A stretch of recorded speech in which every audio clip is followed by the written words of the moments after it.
Okay, we will start city council work session and executive session, Tuesday, February 22nd. The actual Tuesday. They're gonna cut that. Somebody emailed me that this morning.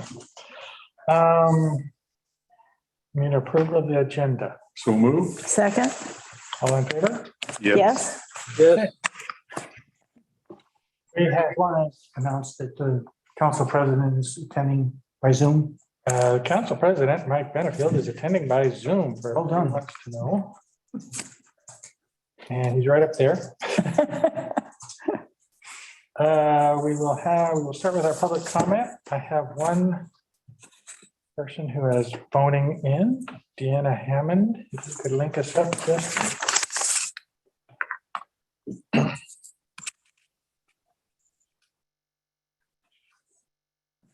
Hi, everyone. Can you hear me? Deanna, go ahead. Thank you. Thank you for hearing me this evening. I am calling on behalf of the sales tax in regard to the bakery. And first of all, I would like to go on record to remind you all that I never said this wasn't a good idea. I said it's not a good idea now. So that being said, in the bond that was passed, it's 3.30.0201C. It talks about bakery products. And it goes on to say that they're prepared on the premises, except for whole cakes, whole pies, loaves of bread, even if they're sliced, and any order consisting of 6 or more bakery products. So I have spoken with Holland, who was hired by the city to talk to the folks that are involved in this sales tax about their point of sale systems. I have done a lot of due diligence along the way because I know that it is virtually impossible for me as a business owner of a bakery to set this up on our point of sale system. Basically is what happens is we have people come in, occasionally people buy 1 or 2 items, and off they go.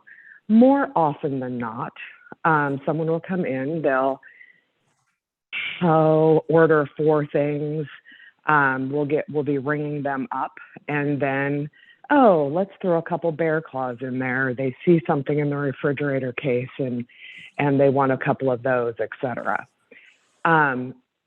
In speaking with our point of sale system and in speaking with Holland, which she agrees, and she has a meeting with Bruce tomorrow, and we'll be talking with him about our conversation today. Whereas a computer seems like it's perfect, it's not. And the absolute only way that this is possible for our situation is if we have each item that we sell, which, as any of you know that have been into the bakery, there are quite a few offerings, would be to have a key for one that's a taxable item and one that's a non-taxable item. So if we ring up a sale for 4 things and they're all non-taxable and we ring that up and then they decide they want other things, then we have to go back and unring the sale and completely ring it over. That is a huge burden on our business. You're going to increase your per order time by almost double doing it that way. And it's just simply not feasible. There is no feasible way for us to be able to be included in this tax in a manner that wouldn't possibly require me either boxing things up in 6 of this and 6 of that, or which I'm not going to change my business model to do that, or including the tax in every item that we sell, without ringing it up as taxable, and then going back through every order that we've done for 3 months and figuring out what was taxed and what wasn't, and essentially paying if you could see me, I've got some air quotes going, paying the tax out of our pocket, which I don't even think is legal anyway. So basically is where I'm going with this is I am asking the council to exclude the bakeries in town from this sales tax. It's a huge burden on our little businesses. We have the smallest margin out of anyone. And it is, it's different if you're a restaurant where you add the food in, it's taxable, it's not a question. They consume it there, off you go. So again, I am asking that council exclude the bakeries, write an addendum to this, and exclude the bakeries from the sales tax. If anyone has any questions, they're more than welcome to reach out to me outside of this conversation. But I would like feedback and a positive resolution for this. So I thank you very much for your time, and I hope you all have a good evening and stay warm because it's supposed to get cold. Cover up your daffodils. Thank you, Deanna. Okay, I don't see very many people, but I'll ask for hands to be raised if there's anyone listening. Don't see anybody, so we'll move on. Could I get a clarification on that question? Because I think that's a question that we will probably be asked. She's hung up, but Well, still, If she's still there, I can bring her back if you want. yeah, I want a clarification with Ashley, actually, in terms of the ordinance. I thought that the bakery, Ashley, I thought the bakery ordinance, I thought it was six of the same things, not 6 items. Is that right or not? Let me look the exact, sorry, my system was down, so I was trying to get our tax. You know, I believe, and this is one of the things I was checking, was that our language is the exact same as Ashland's on this issue. And I did a quick Google, and I think there are about at least 4 or 5 bakeries in Ashland. So if there's a question about how to do this, we can certainly see how they have done it. I'm getting the exact language in front of me, so just give me a second.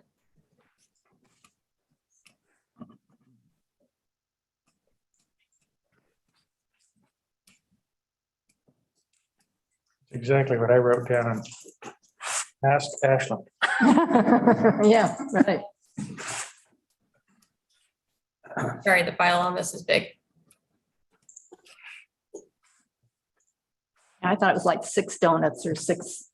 I mean, it's a full. Yeah, that's what I recall. Yeah, I don't think it was 6 different things. 6 of the same thing. It says bakery products. Yeah. Well, that's a little less clear to me.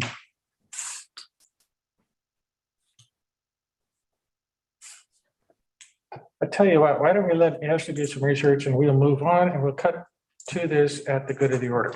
I'm so sorry, what exactly? So I just took a look at the language. It says 6 bakery products. Is there something specific that the council wants me to look up and get back to you guys on? Okay, so it says 6 bakery products. Bakery products. Yeah, that's different. It's pretty open-ended. Yeah. Mm-hmm. Okay. So it's except, yeah. So if you're selling 6 or more bakery products. Okay, let's move on and we'll touch on this at the good of the order. Okay. So we'll move on to our main discussion for tonight, which is Bruce and the refinance. Sir, thank you, Mr. Mayor. We have about 5 years left on the payments for the bonds used to purchase the Coal Creek Forest Reserve and the bonds used to finance the expansion of the wastewater treatment plant. We'll be talking more on March 1st about moving forward with the Cannon Beach Elementary School bonds. And our financial advisor, who is Matt Donahue, and he has made us aware that because we're already doing the financing with Cannon Beach Elementary, it's possible to refinance the Cola Creek and the wastewater treatment plant bonds and have a savings. So I'd like him to explain it. You've got the information, Matt's information in your packet. But Matt, if you would continue that explanation for me? Absolutely. So just step it back a second. When you issue bonds, do municipal financing, generally there's a provision in which the principal on the bonds isn't prepayable until after 10 years that has been issued. So the 2010 bonds have been prepayable since 2020, and the 2012 bonds are going to be prepayable as of June 1 of this year.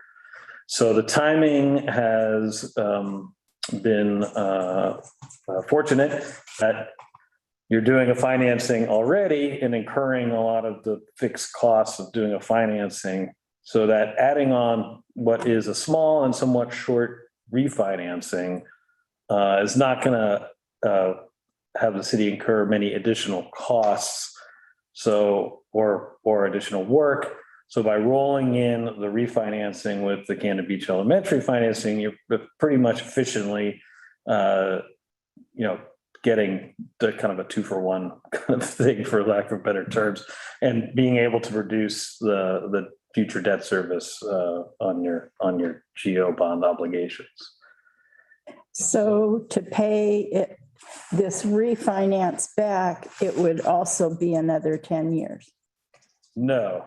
Well, the refinance, you have the option to restructure the payments however you like. The scenario that's considered in your memo is one in which you keep the same payment term, but you just reduce the debt service by a certain amount in every remaining year. The other option that cities, other issuers consider in this situation is, well, let's keep paying what we're already scheduled to pay with our current bonds, but see if we can shorten the term, like shave off a year at the end of the schedule. So that, and then anything else in between is an option, but those are generally the two structures that most people use when they do a refinance like this. The fact that the Cannon Beach Elementary project is funded separately than the two GO bonds, does that make any difference? It makes a difference in the sense that there'll be two series of bonds that will be sold. So there'll be a full faith and credit obligation series, and then a general obligation refunding bond series. So there's, a little extra documentation that would need to be done in order to keep those separate, and investors would be either buying bonds in one of the series or buying bonds in the other, because they're separate securities, they have separate funding sources, so they would be kept separate as bonds. So the general obligation bond refinancing would be paid for by our general fund, is that right? The property tax levy, Property taxes rather. yeah, as it is now, nothing changes on that. Okay, side so of it's not TLT funds. Right. No, it would still be payable by the general obligation levy. You would just be reducing the future debt service. Has OWEB been contacted about this? OWEB? Uh-huh. I don't believe so. Shed Council, or because they put $1 million, I think, into the project, and I Right. would think we would need to touch base with them to see that that's how that should be as well. So the answer is no, and then that we can reach out to them certainly about it. Are you referring to the CFR. defeasance of the bonds that, because I remember back in 2012, 12, there was some money that you put in that was set aside to pay off principal when it came to that prepayment date.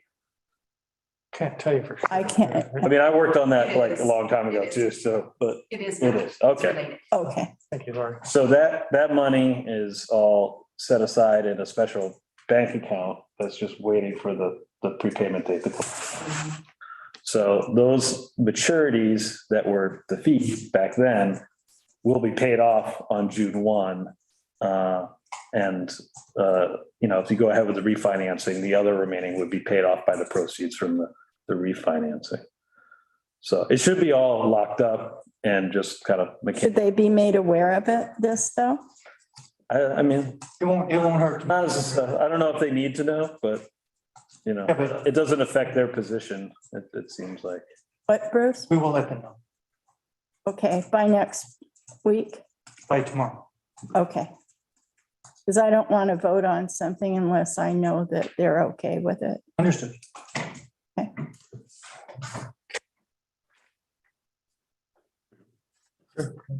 Can you give an idea of what the interest rate? Is that what we're realizing the savings from, a lower interest rate, Exactly. and what that is? Sure. So the existing bonds, the 2010s have a 4.5. And the 2012s are at a 3.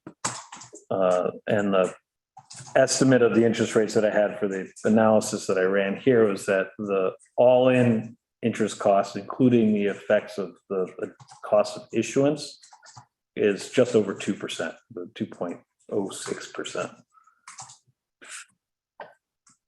And then how much does it cost for the transaction to take place? Is that considered as well? Yes, so the savings that you projected, I've estimated to be about $80,000 to $100,000, and that's net of any of the costs of issuance. The costs of issuance generally are paid through the proceeds of the refinancing, so there's no additional cash outlay by the city. I estimated the additional cost of issuance of $40,000. I think that's way too conservative and think that the additional would come in at half that amount or less. Okay. Interesting. And the amount of savings on property taxes, what is the rate of savings? Estimated? When you get to the levy rate, Mhm. so we estimated it will reduce the taxes by 8 cents per thousand. And that's over the life. So from 2023 to 2027, the cumulative effect would be a reduction of about 8 cents per thousand. About what? 8 cents per thousand. So it's not a huge, savings, to a taxpayer. I mean, unless you got a lot of property value, but it's an option. It's very low risk. If it doesn't work out, there's really minimal extra costs to the city, given where rates are now and how close we are to where the sale would be and the rates would be locked in. It's a very good chance that we'd be closer, even better to what these estimates are. So if you have a house that's assessed at, say, $300,000, it would save you, what, about $240 altogether? $24. I'm sorry, $24. Yeah, $24 a year. Yeah, Okay. exactly. So, I mean, it's kind of like a chicken in every pot, kind of thing. So it's not going to make a huge difference, but it is. Is this possibly a benefit to Davidson to do this? Well, in the sense that there will be, my contract is paid by the hour. And so this will be some additional work that you will pay my fees. So full disclosure, yes, but And we do pay them for the financial advisor services.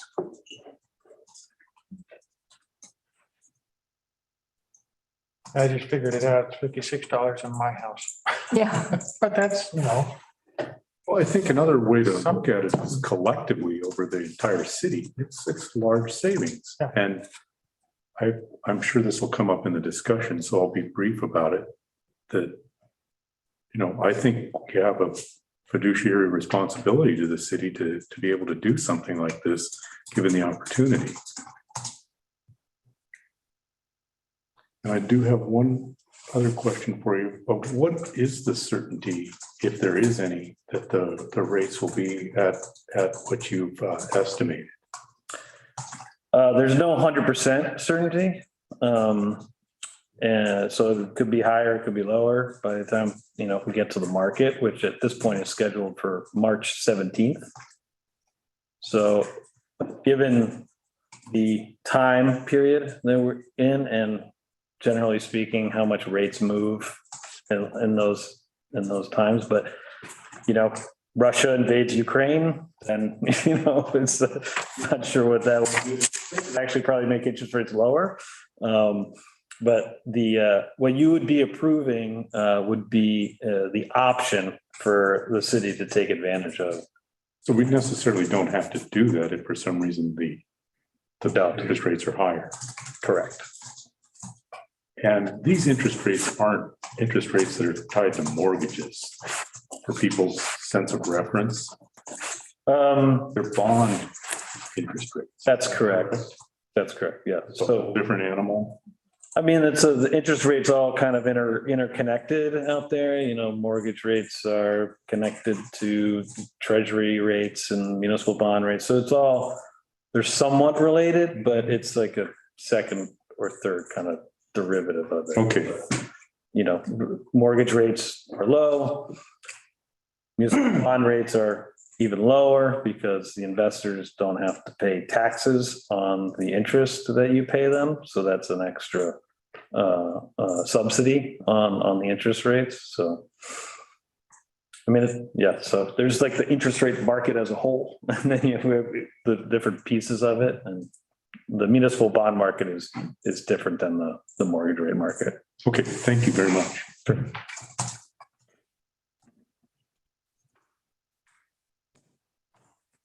Questions? Mike? The reason this is brought to you tonight is that to keep Cannon Beach Elementary financing on track, we would like you to adopt the resolutions at your March 1st meeting.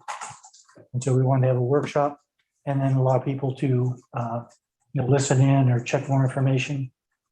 So we'll be seeing these on March 1st. Let me just point out, whether we go with the refinancing or not does not interfere with what we're doing for the school if we decide not to do it, correct? Right, yes, the only way it would impact the school is if we said, well, let's hold off on the March 17th date until we sort this out. Right. And that's what we're trying to not do.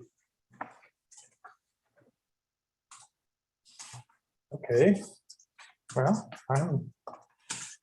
I'm thinking this is a positive. I can remember when we did the forest reserve, that we thought 4% was pretty dang good. So now we're going down to maybe around a 2. That's an improvement. Save somebody a tank of gas value. That's cool. I agree. I'd like to do this. Okay. And I just want to make sure a web is involved. That call will be made tomorrow. Okay, Bruce, there you go. Thank you so much for explaining that. Yeah, you bet. Thanks, Matt. Yeah, of course, my pleasure. You'll be available at the March 1st meeting as well? Yes. Okay, great.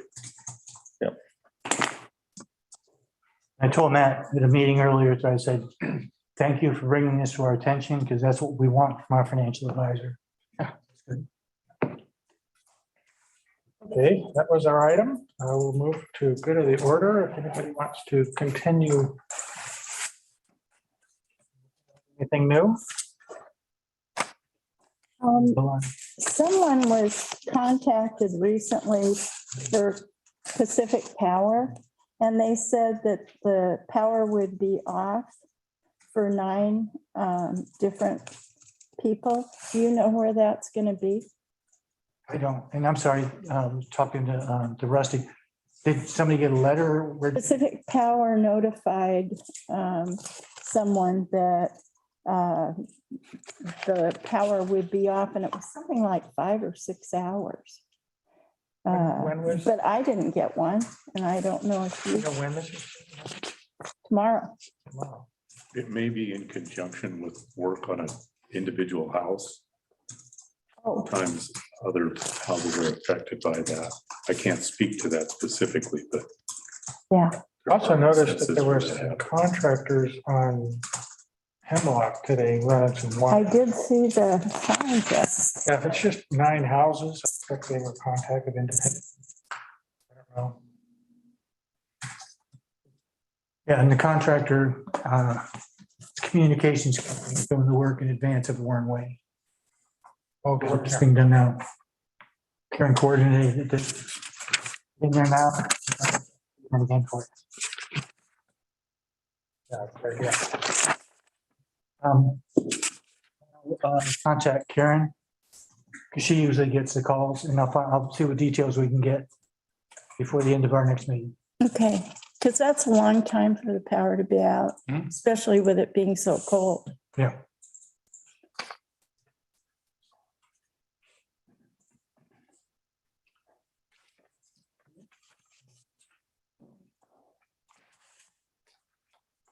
Other things for good of the order? Well, I would like to, I am a little bit concerned about this whole bakery question. Is there any way that the city could contact Ashland and find out how Yes. the Ashland Bakeries and find out how they handle this Yes. question?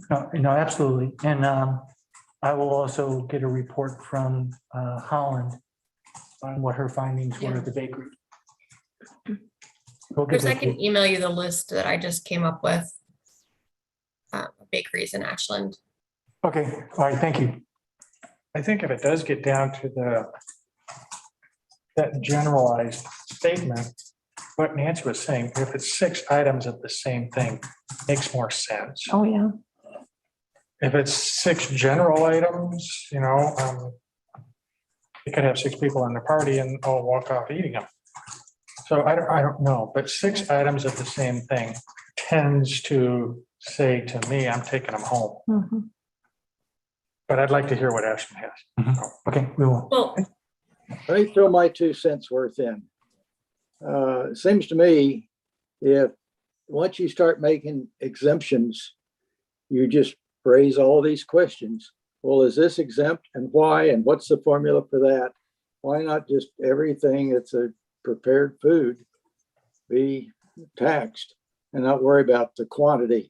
Because I think Sam just said, somebody just said, you could get, a family comes in, somebody gets, they come in the morning and get 6 or 8 pastries, take them back for immediate consumption. They're not taking them to leave town. So I think you have some real problems mostly, but because you've exempted certain quantity of sales rather than what the product itself is. All right, that's my 2 cents worth. We're not making a decision on this tonight, but do some research for us. Bruce. Sure. We'll bring it back on the first. And I'll send you any emails that would be applicable. Okay. And that, we will adjourn. Canterbury City Council will hold an executive session today, February 22nd, after the work session scheduled at 5, which we just had. The executive session will be held at Canterbury City Hall, 163 East Gower Street, Canterbury Beach, Oregon, is being held pursuant to ORS 1926602F to consider information or records that are exempt by law from the public inspection. This meeting is currently adjourned, and we will Sam, go on to our executive session. Do we adjourn? We adjourn to executive session. Okay, all right, thank you. That's what my thing says. I have just a quick Quick break for coffee, I guess.